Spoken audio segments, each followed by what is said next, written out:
Vacation কাটানোর নামে তৃণমূল নেতারা বিজেপির সঙ্গে লাইন করতে গিয়েছে। চাঞ্চল্যকর মন্তব্য অধীরের। মঙ্গলবার জেলা কংগ্রেস কার্যালয়ে সাংবাদিক বৈঠকে অধীর চৌধুরী বলেন, তৃণমূল নেতাদের অনেক টাকা, তাই তারা ভোট শেষ হতেই ভ্যাকেশন চলে গিয়েছে। কিন্তু ভ্যাকেশন কাটানোর নামে তারা বিজেপির সঙ্গে লাইন করতে গিয়েছে। যেসব তৃণমূলের প্রার্থীরা হারবে তারা টিকে থাকতে এখন থেকে বিজেপির সঙ্গে লাইন করতে শুরু করে দিয়েছে। বহরমপুরের সব তৃণমূল নেতা বিজেপি মুখী হওয়ার সিদ্ধান্ত নিয়েছে। মানসিক স্বাস্থ্যের জন্য সবার আগে যে নামটি মনে ভেসে ওঠে, সুস্থ মনের ঠিকানা মনোবীক্ষণ। যোগাযোগ নাম্বার 7477799513। ওদের পয়সা প্রচুর, আমাদের তো পয়সা নেই, অত কি করবো ভাই।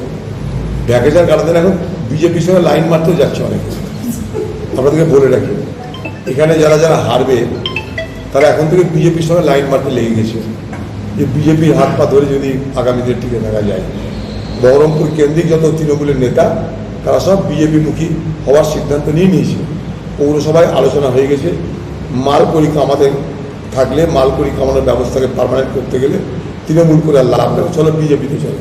শিবির পরিবর্তনের সব পরিকল্পনা চলছে। তো ভ্যাকেশনে যাবেন তো কী করবে? এত পয়সা এত মাল করি কোথায় যাবে মস্তি করতে?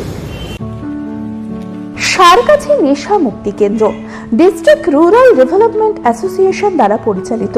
ড্রাগের নেশা, মদের নেশা, মানসিক ব্যাধি মুক্তির লক্ষ্যে আমরা নিরলস কাজ করে চলেছি। নেশা মুক্ত সমাজ, সুস্থ সমাজ। এখানে অভিজ্ঞ মনোবিদ দ্বারা সঠিক কাউন্সেলিং ও পুনর্বাসনের সাহায্যে চিকিৎসা করা হয়। এটি একটি নেশা মুক্তি কাউন্সেলিং ও পুনর্বাসন কেন্দ্র। ঠিকানা সারগাছি নেশা মুক্তি কেন্দ্র, সারগাছি আশ্রম, বেলডাঙ্গা, মুর্শিদাবাদ। বিষয়টি জানতে যোগাযোগ করুন 9733959983 এই নম্বরে।